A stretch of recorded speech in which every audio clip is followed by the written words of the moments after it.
How do you find breathing room for your spirit?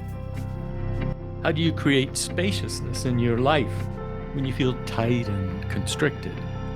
How can contemplation help? Or poetry? I'm David Denny, And I'm Tessa Bilecki. and this is Fire and Light. Conversations about life, love, and soul. Hello and welcome, everyone. This is the month of April. Happy spring here in the Northern Hemisphere. It's also, for Christians, the Easter season. We've just celebrated the resurrection of Christ. And it's Passover, almost the end of Passover week for our Jewish friends. And it's about the end of Ramadan for our Muslim friends. And I think this only happens once every 30 some years. Yeah, what a great convergence for the people of the book that all of these major holidays that are so important to each one of these traditions are all converging at the same time. Very special. And it also relates to our theme of breathing room for the spirit, because the celebration of religious holidays or religious feast days are meant precisely to give ourselves breathing room for our spirits. We built some very special breathing space into our own lives recently, didn't we, Dave? That's right. This is the time of year just before the big heat hits here in southern Arizona. It's also the time of year when, if we get good winter rain, we have an amazing variety of wildflowers in the desert. So this year was actually a kind of super bloom. So we spent as much time as possible outdoors. And for Holy Week, in preparation for Easter, we actually went camping at Oregon Pipe National Monument. And the drive down, which was over 2 hours, was almost solid miles and miles of wildflowers on the sides of the road. I have never seen anything like it in my life. Kept thinking that we'd come to the end of it, and then there would be another miles of lupin or miles of globe mallow. Or miles of pink penstemon. It just depended on where we were. The primary flower kept changing, and it was like Easter baskets. Yeah. Over and over and over again, Easter bouquets. It was really special. Since you all can't fly to Arizona, if you want to see photos of the gorgeous Superbloom that we've been walking in this month, go to tessabilecki.com. You'll see photos there, and also my meditation on the Superbloom, or go to sandandsky.org and read Dave's little haiku about the Superbloom. And you, Dave, wrote a poem about it. That's right. Would you like to hear it? Let's hear it. Okay. This is called Superbloom Toast. Toast as in clinking glasses? Yes, of course. Superbloom Toast. A little preface for everyone. You're going to name some wildflowers. I think people need just a little bit of an introduction. The names of the wildflowers here in Arizona are really, they're as spectacular as the flowers themselves. So we have been seeing these bursts of gold, which are called brittle bush. Mm-hmm. And then a much more subtle golden flower called fiddleneck.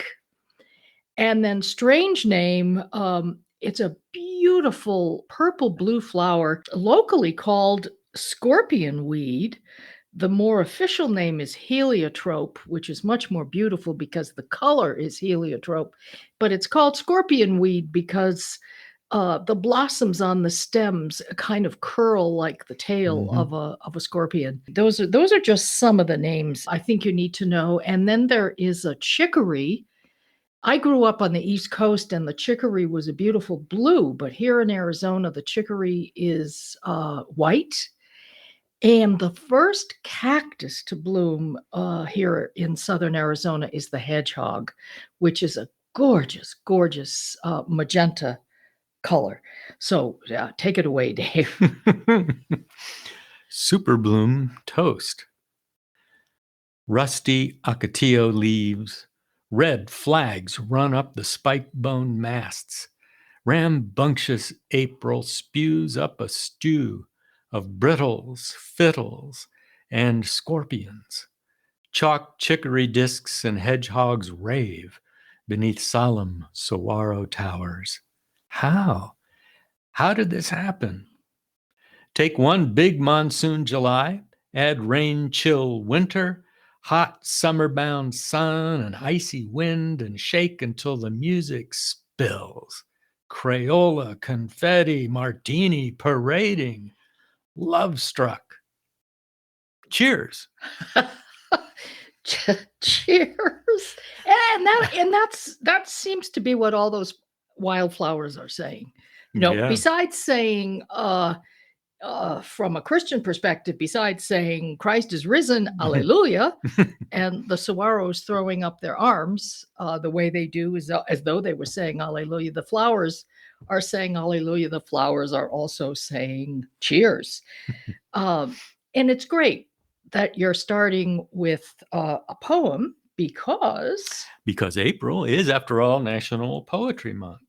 So that's a very special time for us. Dave, you identify yourself as a poet. How did you first get interested in poetry? Well, first of all, I have to say, I never read much when I was a kid, except what I had to read for school. But one time, I think I was probably still in grade school, maybe it was junior high school. We had a poem in our English class, and I thought, this is one of the dumbest things I've ever read. It was, and this is the poem, The Red Wheelbarrow. So much depends upon a red wheelbarrow glazed with rain water beside the white chickens. That's by William Carlos Williams. I read that. I thought, that's ridiculous. They call that art. But then about 5 or 10 years later, I realized I had pretty much memorized that poem. It's nice and short, but it also, the images. And then I thought, wait a minute.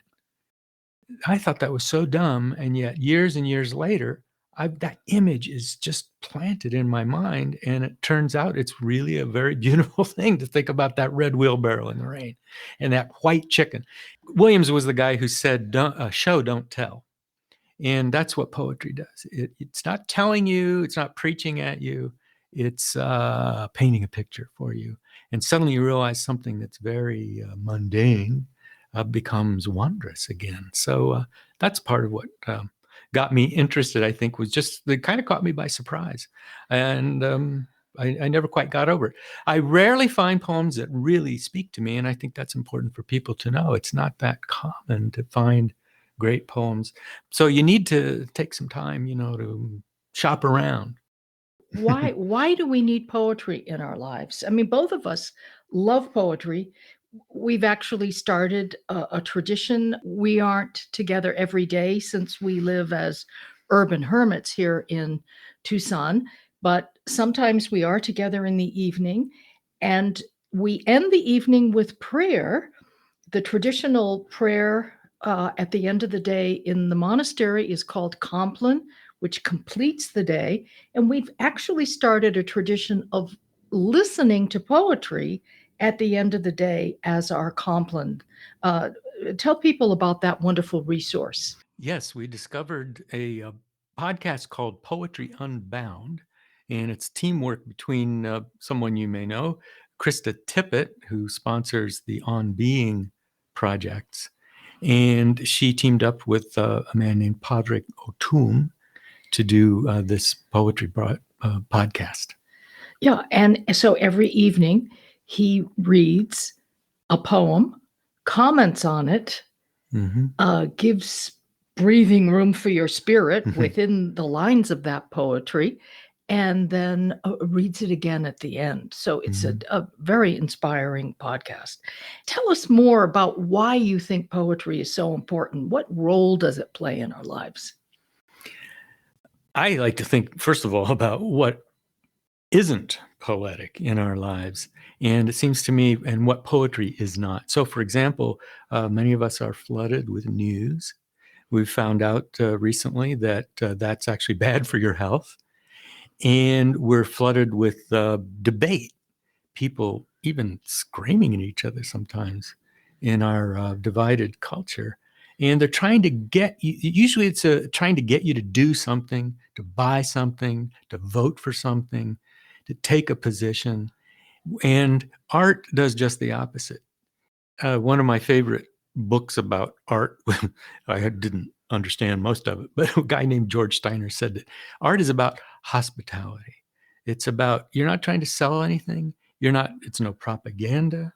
It's just you open the door and you say, wouldn't you like to come in and let's chat? And it's warm and welcoming in that way. So I think that's part of the power of it. When we look at the word debate, I think about it a lot because we do that so much in this country. And it's a violent word, really. It's like battle, beat. So we're beating each other up. So this is a very healing exercise, actually, listening to poetry. And it enlarges our experience.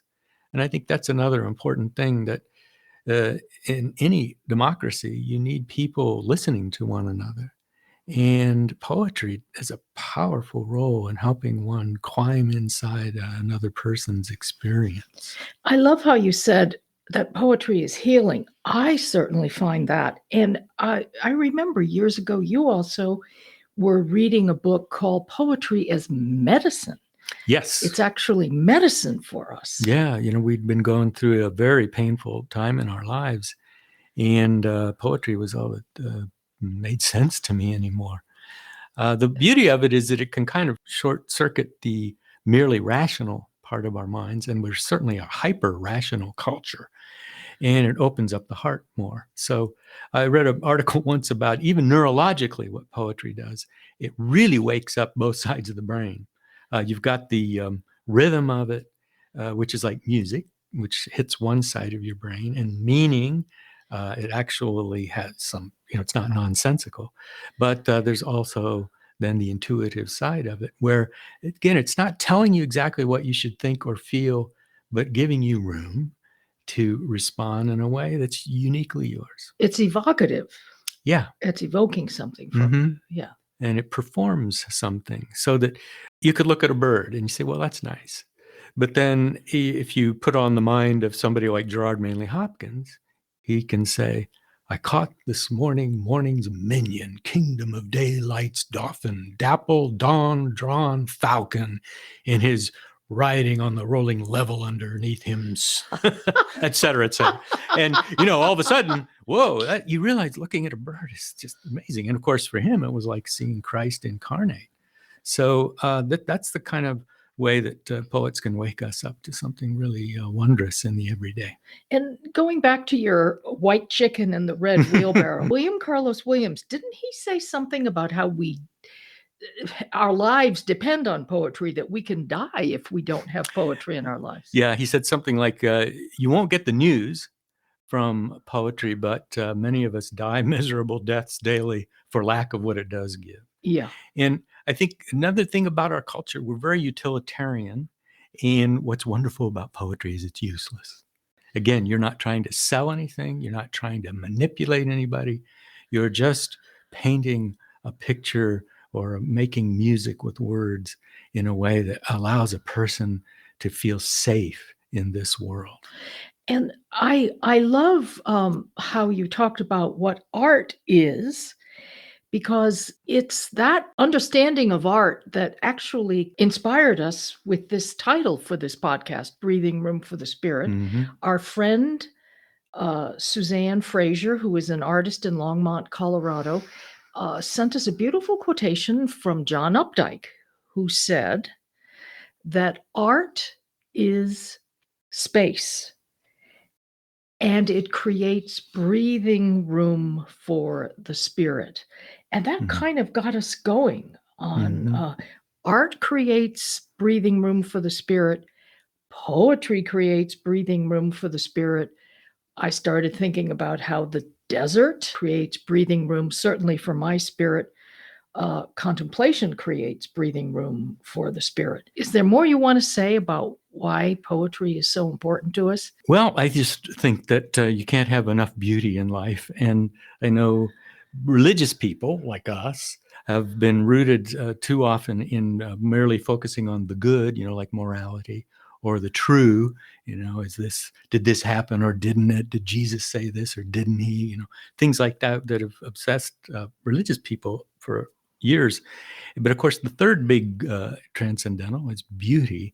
And I think that that's something that Christians haven't explored deeply enough, really, in our understanding of spirituality. I would also say, and this is also connected with Christian spirituality, that our spiritual world was sometimes terribly abstract. And we painted a picture of some divine world that was pretty inaccessible to most people, whereas poetry deals with the concrete. And because from our tradition as Christians, we believe in something called the incarnation, it poetry helps bring us right down into flesh and blood and earth, time and space, all of which has been sanctified by the presence of Christ in our midst. So William Carlos Williams says we die from the lack of poetry in our lives. And speaking of beauty, doesn't Dostoevsky have something to say? Yeah, he said he thinks beauty will save the world. And so some people might say, well, that's crazy. That's because they think of beauty as something merely sentimental or something kind of cheap like kitsch. Whereas when we really are talking about beauty, we're talking about something that's a little bit scary even, and holy, and wondrous, powerful.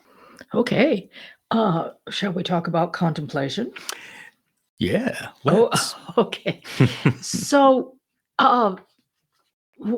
so John Updike said, art creates space, breathing room for the spirit. That's how we see what we mean by contemplation. Dave, we're really professional. I'm holding up my fingers and doing quotation marks here. We're professional contemplatives. Like if you go on my website, tessabalecki.com, I describe myself or name myself as a contemplative. I see this as the most important dimension of my sacred calling. How do you understand what we mean when we say contemplation? Yeah, it's a tricky concept, and it isn't one that people use a lot in any specific way. It's a very broad, kind of vague thing. But for me, one of my favorite definitions is seeing things as they really are. And of course, from a spiritual perspective, that's not like objective, scientific, analytical objectivity about the world. If you believe in and have some experience of the world as bathed in love and compassion and beauty, then seeing things as they really are, you might call it like a God's eye view. So it's a loving gaze on the real world. The other one I like is really Fire and Light, which is the title of this podcast. And I like that because I think of fire as like the dynamism of the heart, the passion about life, and light as knowledge, as truth. And again, as I was saying about poetry, it activates both sides of the brain. That's what these images of fire and light do.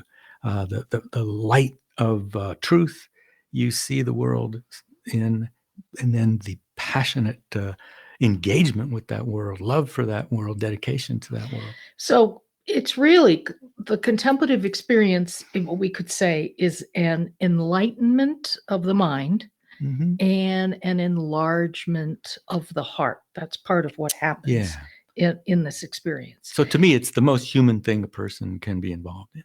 Here's some of my favorite descriptions. One of them is a long, loving look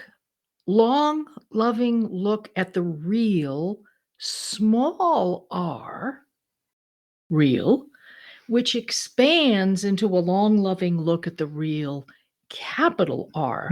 Whatever we mean by that. And I'm going to get more concrete about it when we look at a couple of poems. Another description I love very much is penetrating the inner suchness of things, the inner suchness.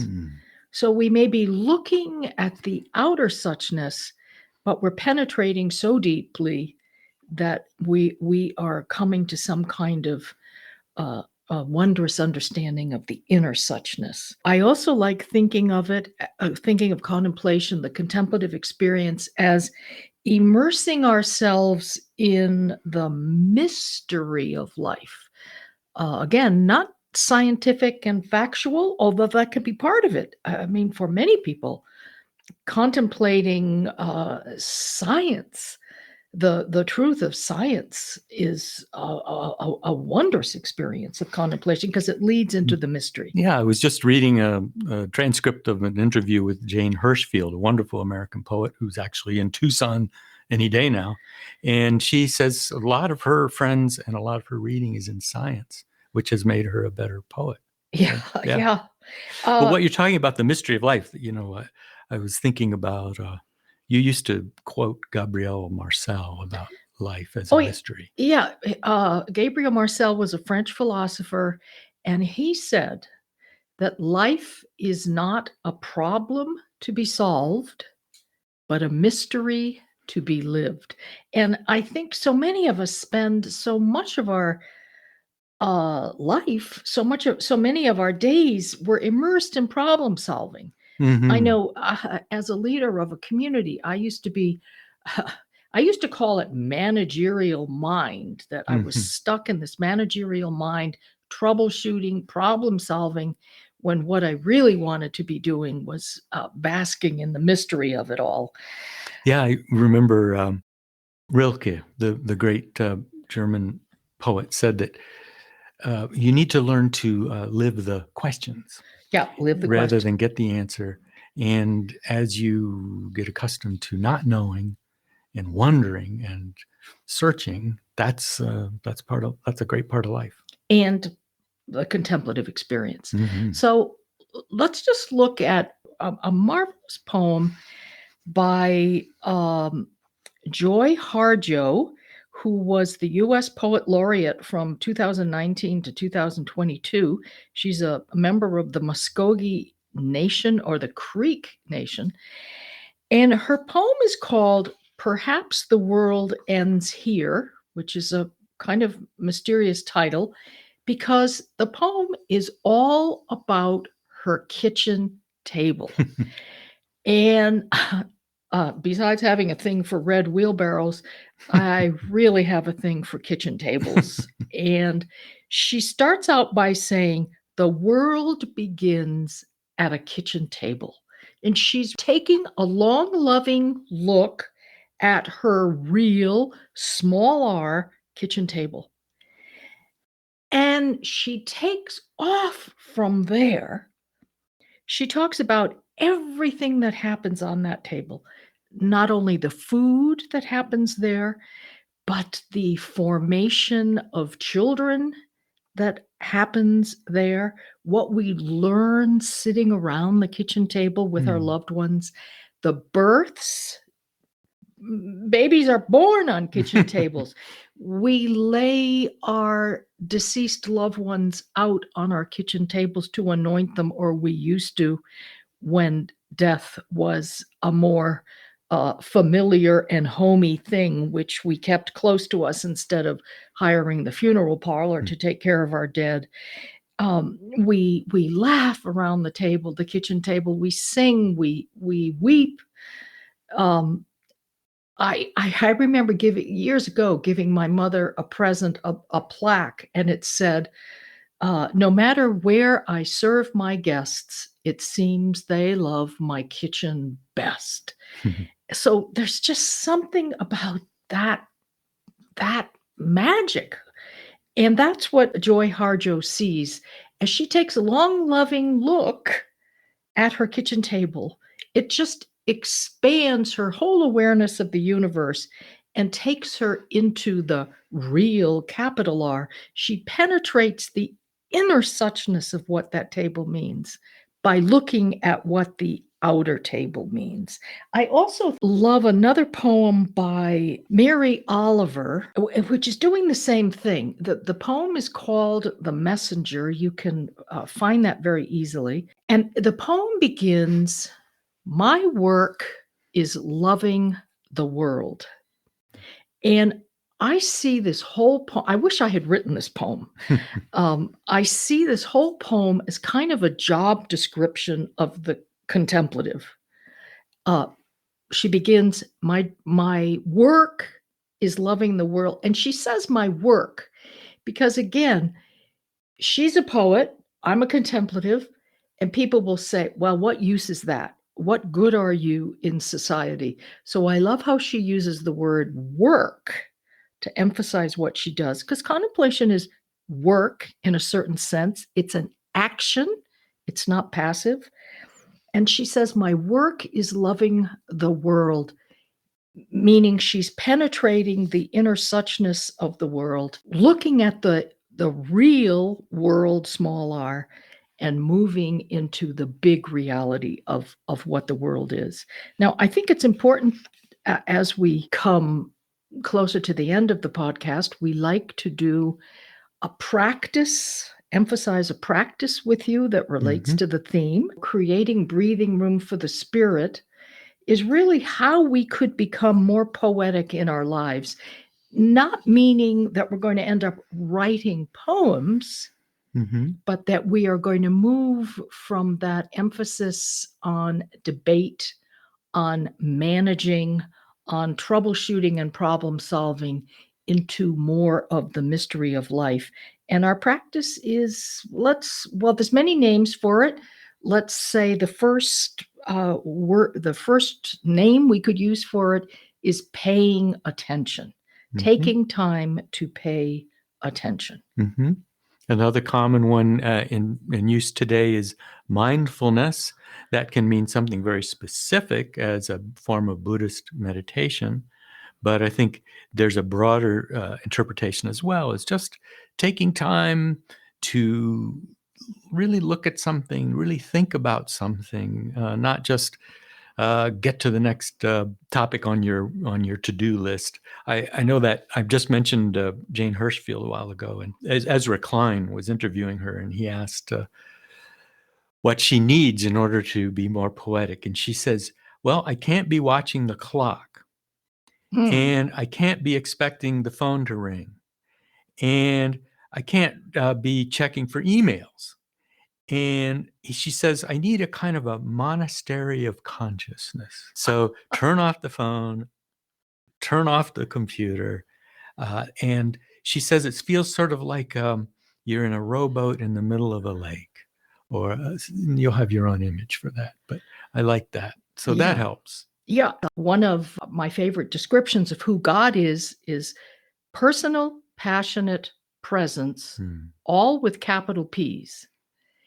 And our response to that personal, passionate presence is our personal, passionate presence, small p's. That's what we mean by mindfulness. That's what we mean by paying attention. I like this PPP thing because there's a lot more juice for me in calling it passionate and personal presence. It's what Ram Dass taught years ago. Be here now.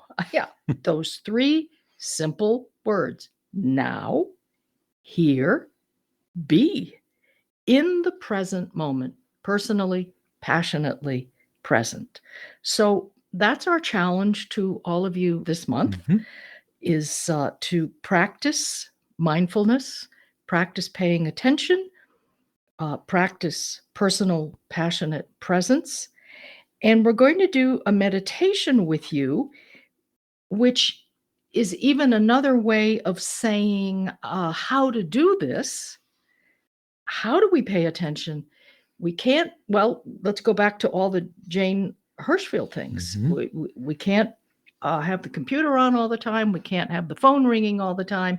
We can't be being busy all the time, answering the door, doing stuff.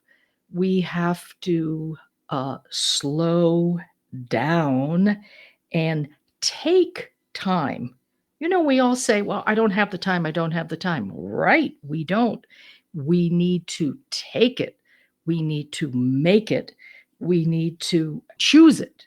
Mm-hmm. We choose it. It's our free choice. We take the time to pay attention and to slow down. So let's now move into a meditation about slowing down. So, as usual, we'll take a moment to breathe and breathe deeply and allow your anxieties to fall away, your questions that are unanswered to be set aside. Unplug the phone or the TV or whatever you're plugged into. Just unplug and give yourself that space to breathe. And you don't have to think about one thing or another, but just be aware of what it feels like to be a breathing person. This is a meditation from Wilford Peterson. You can find it all over the internet. Slow me down, Lord. Slow me down. Ease the pounding of my heart by the quieting of my mind. Steady my hurried pace with a vision of the eternal reach of time. Give me, in the confusion of the day, the calmness of the everlasting hills. Break the tensions of my nerves and muscles with the soothing music of the singing streams that live in my memory. Teach me the art of taking minute vacations. Teach me the art of taking minute vacations. Of slowing down to look at a flower. To talk with a friend. To pat a dog. To read from a good book. Remind me each day of the fable of the hare and the tortoise. That I may know that the race is not always to the swift. And that there is more to life than increasing speed. So much more than increasing speed. Let me look upward into the branches of the towering oak. And know that it grew great and strong because it grew slowly and well. Slow me down, Lord. Slow me down and inspire me. Inspire me to send roots deep into the soil of my life's enduring values. That I may grow towards the stars of my greater destiny. My greater destiny. Thank you for listening. We look forward to talking with you again in another conversation come the merry month of May. This is Fire and Light. Conversations on life, love, and soul.